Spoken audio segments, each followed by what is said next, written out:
bhavatu sahano bhunaktu sah viryam karavavahai tejasvinavaditamastu ma vidvishavahai. Om Shanti Shanti Shanti.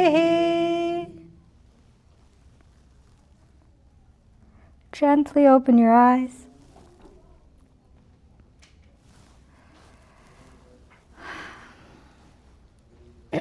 Welcome back, everybody.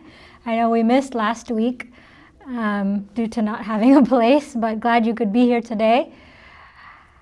So 2 weeks ago, what happened? I don't remember. Do you remember? Everything seems like a blur. We missed one Sunday and it's like, oh yeah, something about Vedanta. So to remind us, we'll just get started with the chanting and then we'll address some of the questions that came up during the exciting discussion that happened during the end of class. Please open to the first verse. We'll try to do lead and repeat, okay? I'll try my best. I'm bad with matching the tune when I repeat, but I'll try. Vedo nityam adhiyatam taduditam Vedo nityam adhiyatam taduditam karmasvanushthiyatam karmasvanushthiyatam teneshasya vidhiyatam apachitihi teneshasya vidhiyatam apachitihi kamye matistyajyatam kamye matistyajyatam papo gaf paridhuyatam bhavasukhe papo gaf paridhuyatam bhavasukhe doshonusandhiyatam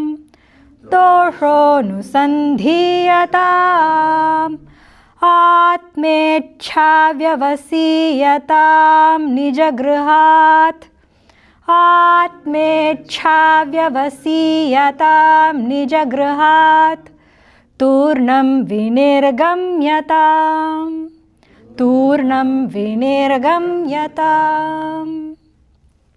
Very good. So some might say that there is no F after papo gaf, and I'm saying an F sound. Why is that? So in Sanskritam, there are certain rules when you pronounce it.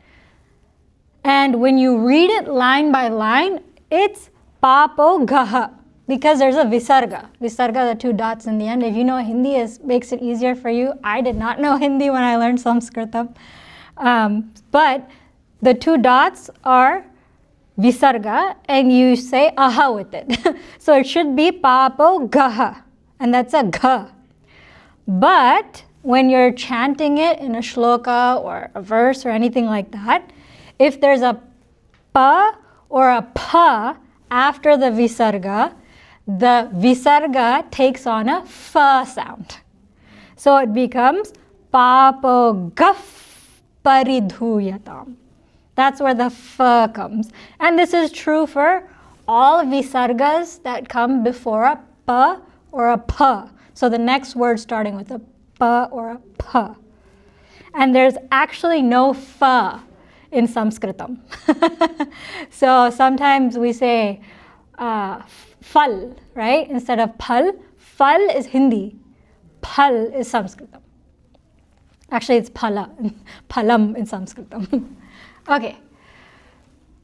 So, very exciting questions were asked. We started off Vedo Nityam Adhiyatam. Study Vedas daily. We've heard this 3 times now. Probably more than 3 times.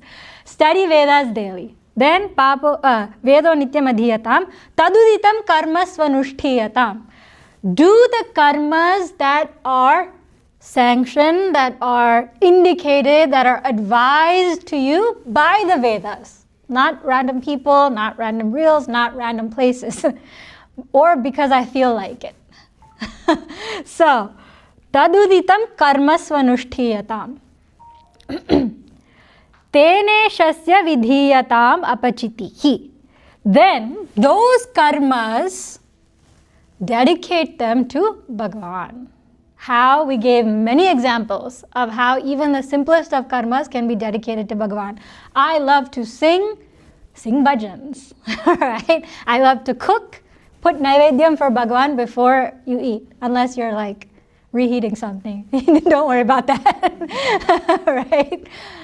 So there, in every small act that we do, it doesn't have to be a special, okay, from today on I will, dedicate everything to Bhagavan. No, whatever we already do, take a moment and say, okay, this is where I insert Bhagavan. And we have to insert Bhagavan into every act, right? Eventually. So, tene shasya vidiyatam apachitihi. Kamye matis tyajyatam. Kamye. Now we talked about the different types of karma.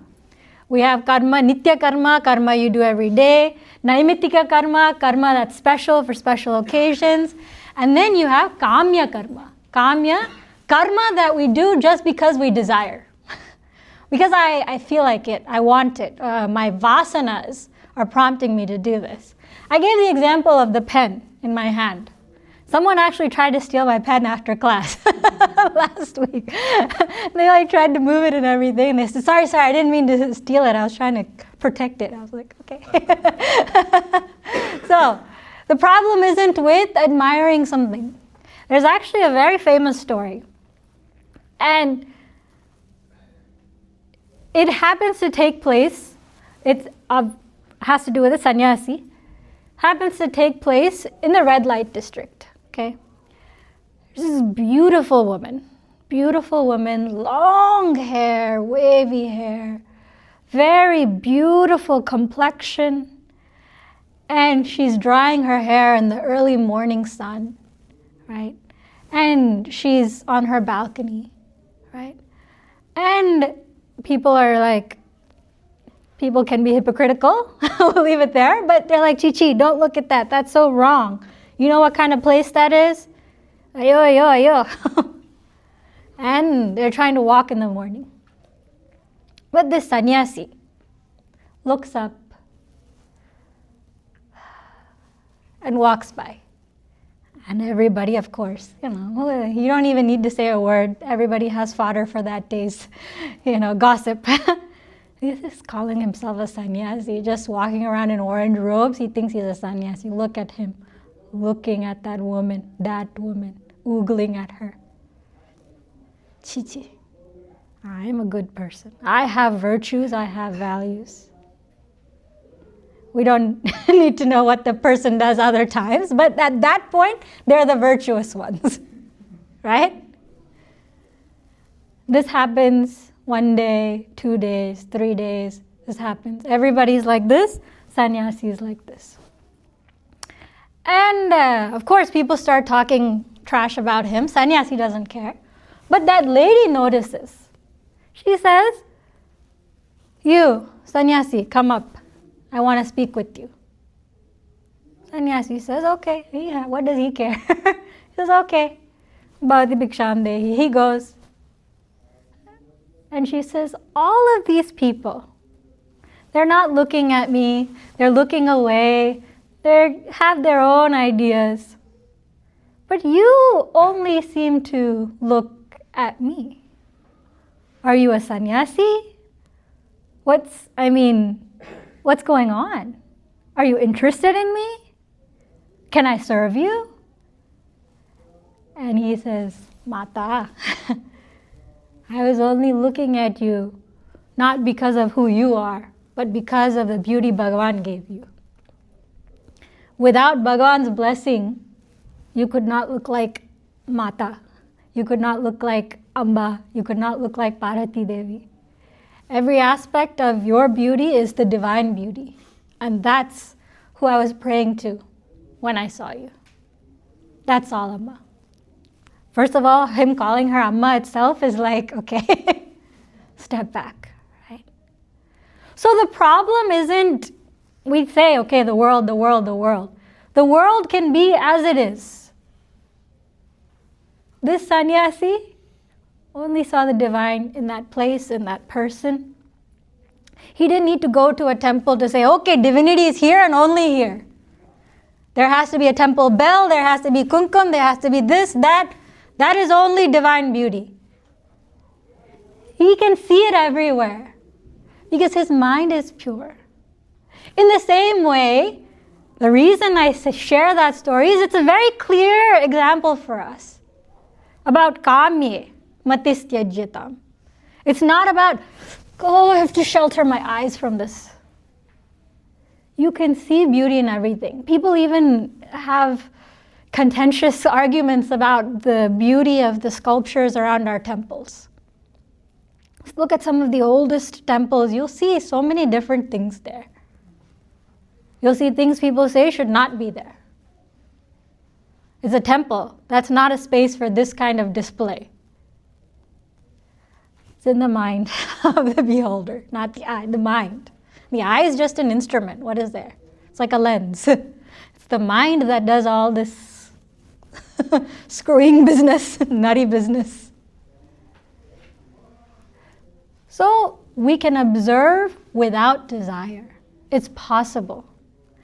And the desire aspect is what we need to change. That is what we need to tweak. The desire must be mati, from the mind, tyajyatam. Let it go, let it drop. What is vairagya? It's not this. It's not, oh, don't do it. That's not vairagya. Vairagya or renunciation is, even if it is there, I'm not even tempted. Somebody brings a nice hot gulab jamun. Some people like it cold, add some ice cream. Some people love that combination, gulab jamun with ice cream. I don't know how. I don't have a sweet tooth. I'm like, oh, so much sweet, so much sugar, I can't even digest it. But you bring fresh bread for me. I'm like floored. Go to an Italian place, the first thing they give you is nice bread. I'm like, I love this place, 5 stars. Right? It can sit there. Let's say we go with the gulab jamun example. It can sit there. I'm not tempted. I'm like, it's there, okay, whatever. It can sit there my whole class and I can still focus. But somebody brings bread in this room, finishing up their breakfast. Whoever it is sitting wherever they are, I can smell it. Ciabatta, Parmesan. Nice. So every mind is different. Every mind has desires. But my desires might not be yours might not be mine. What my goal, training actually, is to be able to not be disturbed by the kamya aspect. It can be there, but it doesn't pull my senses. Kamye matistyajyatam. We don't need to run away. The purpose of me emphasizing this point is that we don't need to run away into the Himalayas. Do a yatra, of course, beautiful place, and it's sometimes we need that recharge because those places, that's thala, mahima, the value of that place comes from those who have done tapas there, okay? So sometimes you go there, you get recharged. But we can't run away there every day, as much as you want to run away. But while living in this world, we can practice this, kamye matistyajyatam, letting those desires fall. When does that happen? Next line, perfectly placed. And it goes to the questions asked last week. When does that happen? Papo gaf paridhuyatam, bhavasuke doshonusandhiyatam. Papa. What is papa? What is punya? That's what happened last time. Papa, punya. It is very poorly translated into reward and recognition. Once more? Reward and recognition. Reward and recognition. Mostly people say sin, right? Sin. That's a better one than sin. Reward and recognition is better. People say it is a sin or a merit, right? if we use the word sin or merit, then we're conflating Sanatana Dharma with other religions that actually have a purpose for the term sin. Because the definition of sin comes from that religion. Sorry, yes, punishment, yes.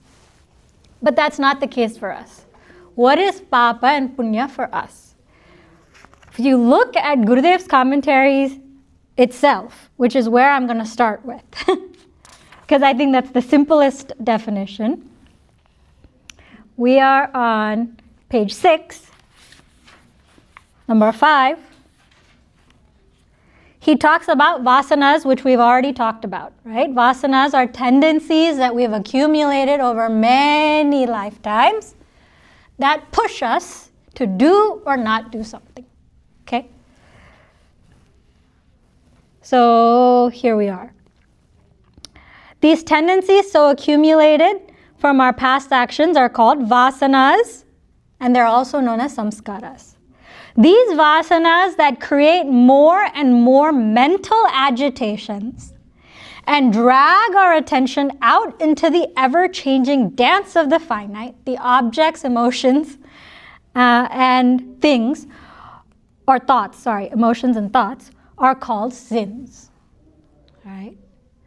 So any mental agitation that pushes me towards, I want this person, I want this object, I want this recognition, I want this promotion, I want whatever, this house, whatever it is.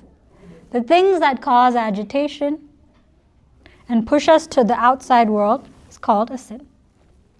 And it doesn't say what the other side of it, punya is, but punya is anything that pushes us towards chitta shuddhi, purity of mind. But that's so generic, that's so broad. Right? So this is how we can look at it. You can have this broad generic definition, then you can go very, very nitpicky, and there are shastras. Actually, Garuda Puranam is very famous for telling you exactly how you will be punished for everything that you do.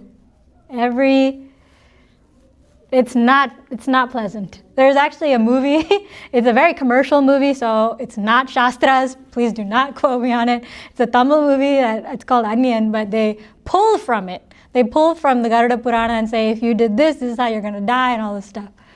But it's more nuanced than that. So if you read that, it's very sad. It's actually quite depressing. You don't want to read that. I started and stopped.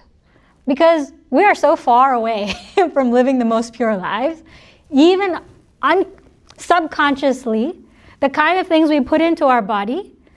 Many times I grew up eating things that I thought was vegetarian, many things that later on in life I found out that they use certain enzymes, certain things that is non-vegetarian.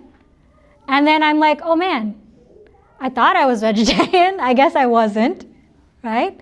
So things happen subconsciously, so many things. Now the topic that came up, so I told you, these are the extremes. What we need to do, and the beauty of our tradition, look at me, myself. You look at you, yourself. What are your vasanas? Your tendencies? What are the things that will drag you down a very bad path, even if you get a whiff of it? And what are the things that you can ignore and be in a society that has those things and not get touched? It's different for everybody. I can walk into a room, and if someone is having a drink, I'm not tempted. There might be someone else that walks into a room, and simply seeing the drink, they will be tempted. They're not a better or worse person. That's their makeup, right? And we just talked about mental health. People have addiction is a mental health situation. There's no need to feel better or worse than anybody. No need to judge anybody for anything, right? And there's people that do anything in moderation and they're fine. So each person is unique. Let's talk about mamsa, meat. Are there people that have eaten meat that are rishis in our samskaras, or in our sampradaya? Yes. Right? They're there. Are there people who are vegetarians that are rishis? Yes. Everything is there. What are my vasanas? And what do the scriptures say? For chitta shuddhi, purity of mind, we have to be very pure in what we take into this body. The air we breathe, the water we drink, fluoride, lead, are you kidding me? That's why people say, I used to laugh, but before, when my parents would say, it matters which river you live by. Whether you're drinking from Chitravati, whether you're drinking from Kaveri, where you're Gangaji, where is your water coming from? Because that changes your mindset. That changes your health. But it's true. Pure water, cleaner water. We know that. Also, this is why we do Abhishekam. There's so many things coming together here. Waters carry energy. That's a reality. So when I don't know how many of you have noticed in pujas, they put a kalasha. It's not just a pot, it's a kalasha. In the kalasha, there's water. In the water, they put some, cardamom, different things, and then they put mango leaves and all. And then we chant Gange Chemune Cheva. Whether we have Ganga water or not, it's to invoke all of these rivers. And then they chant. Sometimes it's Udaka Shanti, they chant. Whatever mantras they chant, your hand is supposed to be there, or you hold on to a darba, which is a grass, right? And you're invoking those blessings with the vibrations of the mantras in that water. That water is energized, right? So water itself can be energized as poor or not. What to talk about an animal, which is way down the food chain. This is all just science I'm talking about. That animal has eaten and drank, and that food has been in a different ground, right? Or has eaten something else if it's a carnivore. So it gets polluted along the way. We already do eat polluted things. Nobody's eating super pure here. That's the nature of the land. Even if you have I actually went to someone's home, they have their entire garden, they live off the ground, they say, wonderful. That doesn't mean you're pure, fully pure and nothing can touch you. The ground has its impurities that come and go. You can't protect yourself. It's a good thing. If you can do that, wonderful. It's better than me because I buy store-bought things and I have no idea where it's from, right? But when we talk about mamsa, the Shastras say, if you don't consume it, it's an opportunity for the mind to be more stable, the mind to be more pure. That is what the Shastras say. There's no denying it. And also caste. It doesn't matter. First of all, I don't like to use the term caste. That's the wrong word to use. Varna ashrama is what it is. Okay? So I'm going to start using Varna ashrama. We can talk about it later if you have questions about it. But it has this eating meat has nothing to do with Varna ashrama at this point. Because first of all, nobody's marrying the same Varna anyway. And nobody is living according to that Varna and that ashrama even anyway. Okay? Not all Brahmins are priests, not all Vaishyas are storekeepers and merchants, not all Kshatriyas are kings. Everybody's doing everybody's job. Everybody's marrying everybody. Right? So, it has nothing to do with your Varna ashrama. Eating meat is considered impure for all of us. Now, let's say I have really strong vasanas and I cannot live without eating meat. You use that vasana and extinguish it. Every time you eat the meat, you still pray. Right? You still pray. There's people, I'm going to turn Bhagavan's photo away when I do things that I shouldn't do. Right? Or I'm not going to do these things when other people are watching. I'm doing, Bhagavan sees all. You turn the photo away, nothing is going to change. You say, Bhagavan, I can't resist it. I have this vasana. Eventually, only you have to give me the power to stop. That's if you care to stop. If you don't, it's up to you, man. Right? Nobody has a stick against anything. Shruti Mata is the name. She's the mother. She'll tell you what's good for you. That's all. Right? So you say to Bhagavan, Bhagavan, this is my effort, but today I couldn't help it. You take some and I'll eat some. Give that also. Because people say, oh, how can you give Naivedyam? Okay, you're not doing some Shuddha Naivedyam at some place. Temples have their rules. So don't do this in a temple. Every temple has their rules. When they when they do the consecration of that temple, there's rules. So you can't mix that and this. But in your house, in your heart, you do what is right. Right? So in your heart, if you feel, Bhagavan, you're watching, this is it, this is it. So that's the take on meat. Now, you're in a culture, and the question came up about children that need to eat meat in order to be strong. First of all, we live in a society that does not understand our culture, period. Period. No matter how many cultural competency classes and DEI trainings people go to walk in someone else's shoes is to walk in someone else's shoes. Right? Now, what is my mental health and mental state? If I say, this is what I'm going to do, I'm a vegetarian, I was pregnant, doctor says, okay, you have gestational diabetes, you need to increase protein, you need to do this, that, eggs, and chicken every day. I have a choice. I can choose to do what the doctor says, put my Shraddha in that doctor, and don't think twice about it. Say, Bhagavan, for this time period, this is what's happening in my life. I'm going to take this up and do it. Whether I want to eat meat or not, this is an exercise of my health and for the well-being of this child. That's it. If I don't think twice, only I can tell you if it bothers me or not. You can't tell me. Your husband can't tell you. And your doctor can't tell you, don't worry, don't worry. If I'm worrying, man. You can't tell me. Now, if I will be worrying, and for me, it's no. This is my conviction. People have had babies without eating meat before me. They'll have it after me. And look up gestational diabetes, look up the parameters. Is it, what is it in different parts of the world? You'll see there's a lot of discrepancies in medicine. I say no. Okay, then what am I going to do? I'm going to eat dal every day.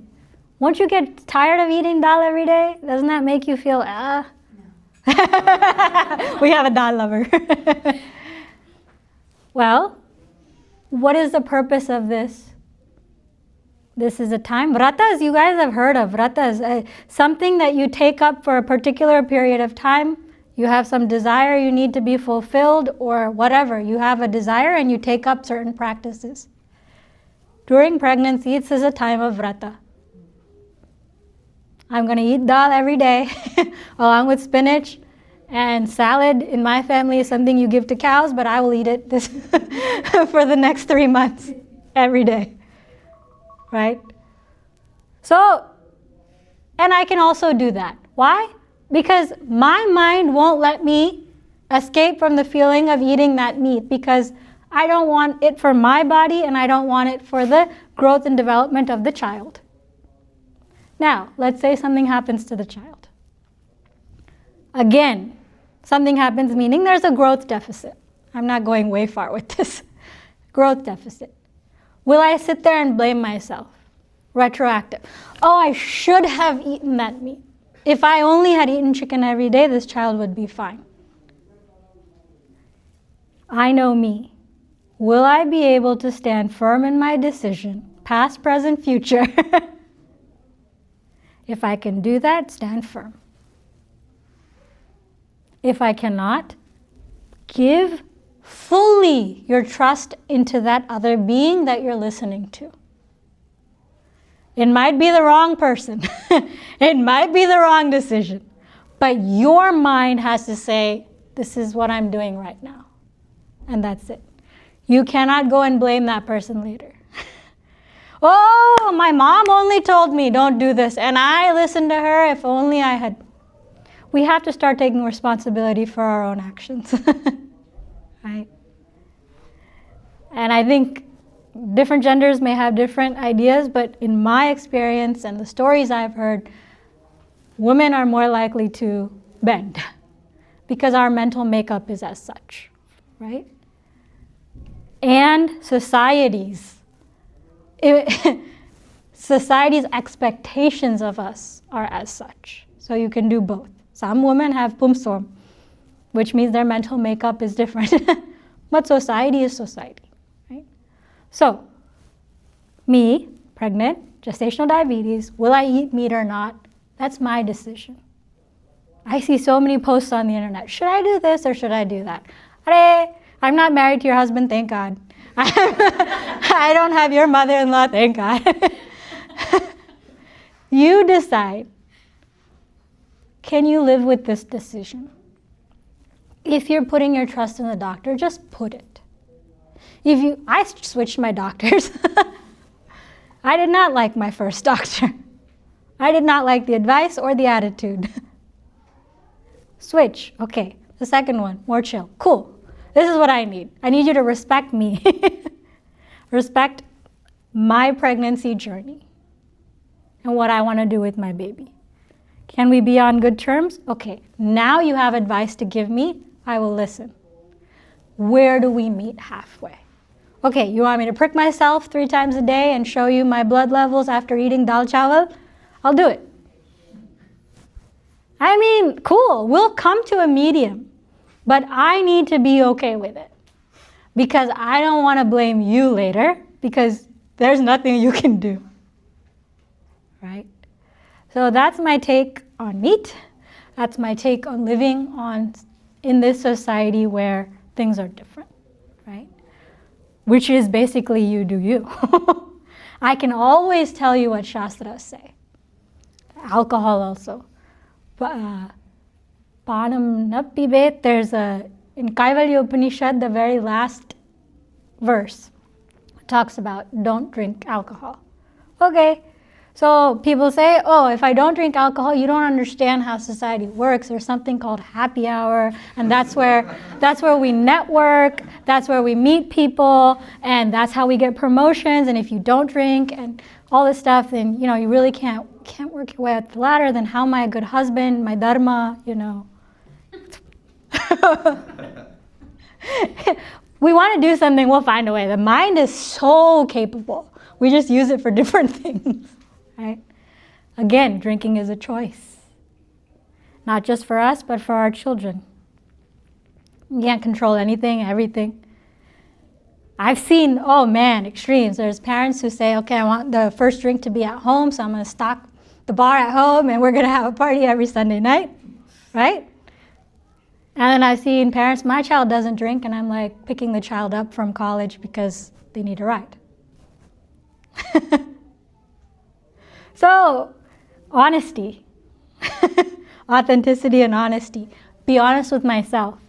Because when I'm honest with myself, I'm actually being honest with Bhagavan. This is where I am. This is what I'm capable of doing. This is what I want from my kids. Am I serving as an example to that? Yes? No. Being a parent is a vrata. If you used to curse like a sailor before you had kids, you better start practicing not cursing while you're pregnant. If you don't want your kids to curse. But if you don't mind, hey. Right? It's up to you. And I don't mean this in a bad way. It's literally up to us how we choose to live life. I was brought up here. I made my own decisions. And I live with those decisions. Good, bad, ugly. So Shastras will tell us this is right, this is wrong. Don't murder people, okay? That I think most of us can follow. I hope, otherwise I'm out of here. Right? So Shastras will tell us certain things. Where am I? I can only say that. This is where I am. I won't murder people. Will I lie? Depends on the situation. Shastras say don't lie. Satyam bruyat, priyam bruyat. Say the truth. Say the truth. Tell the truth. But tell it lovingly. Priyam. Na bruyat. Satyam apriyam. Don't tell the truth if you're going to be mean about it. My husband and I, very common quote around the house. Satyam bruyat, priyam bruyat.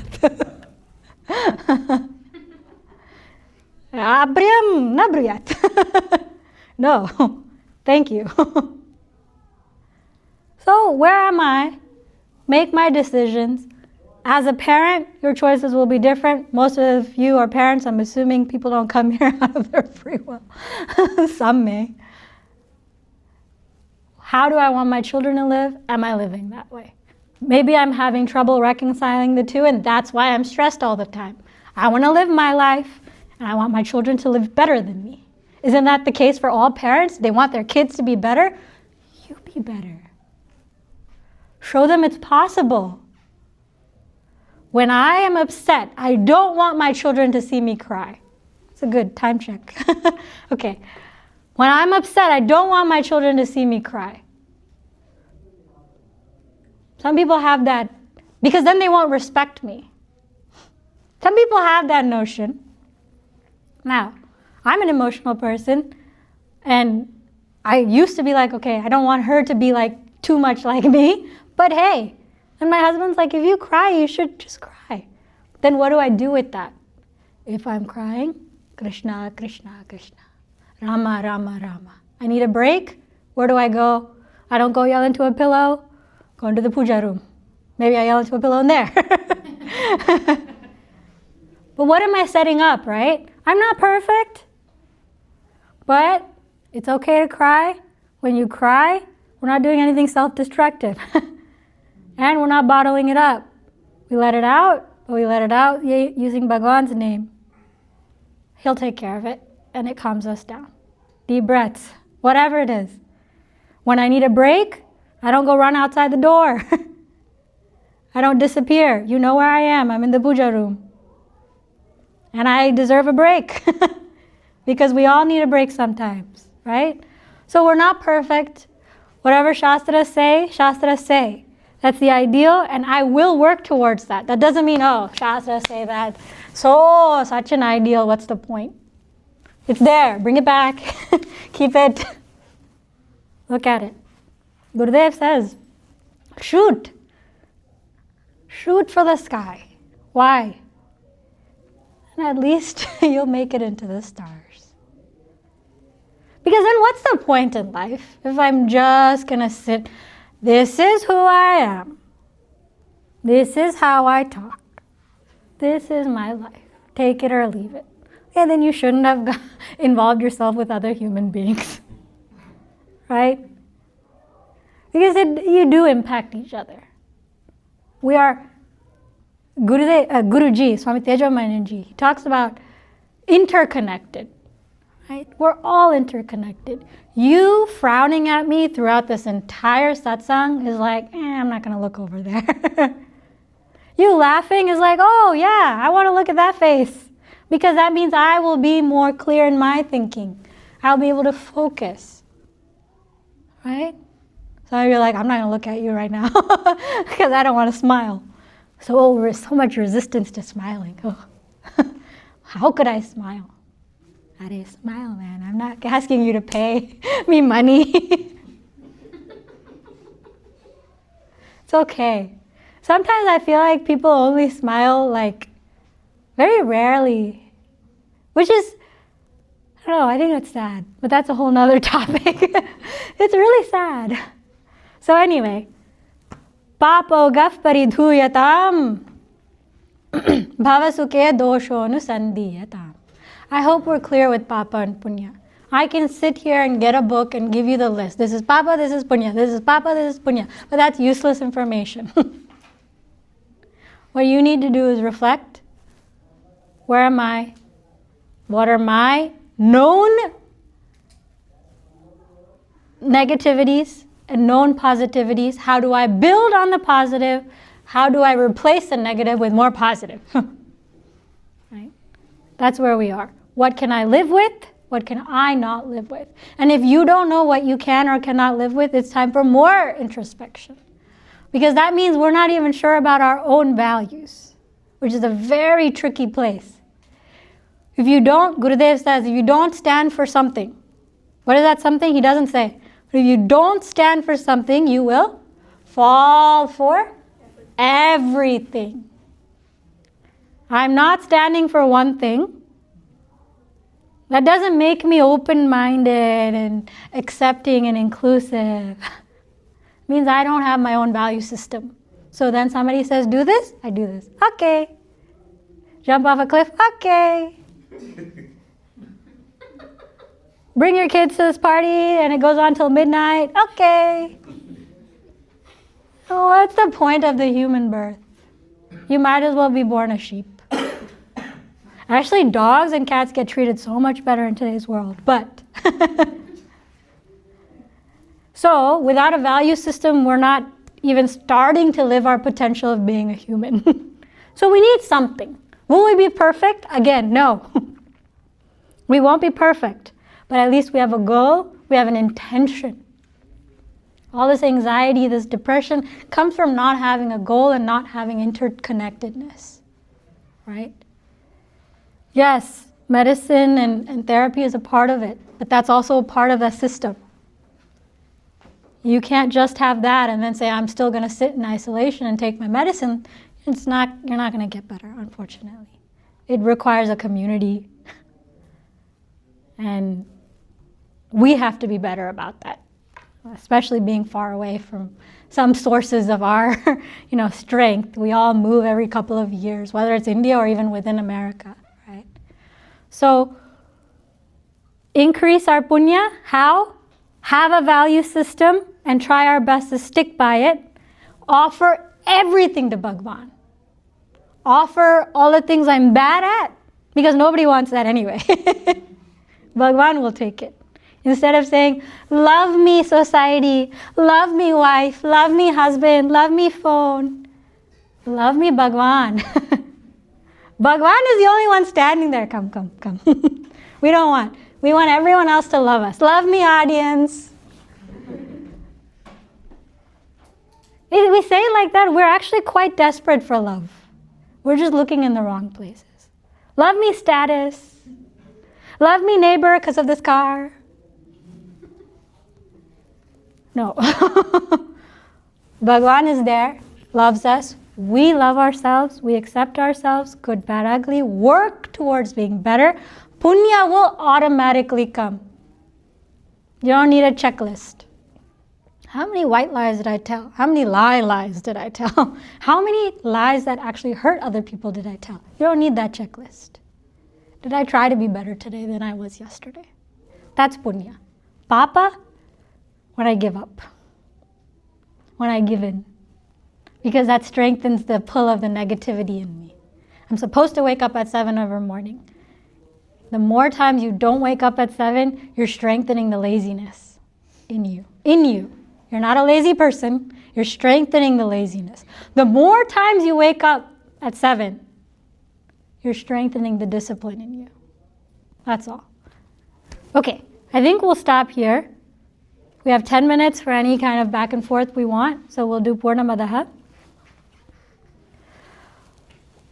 Om Purnamadah Purnamidam Purnat Purnamudachyate Purnasya Purnamadaya Purnameva Vashishyate.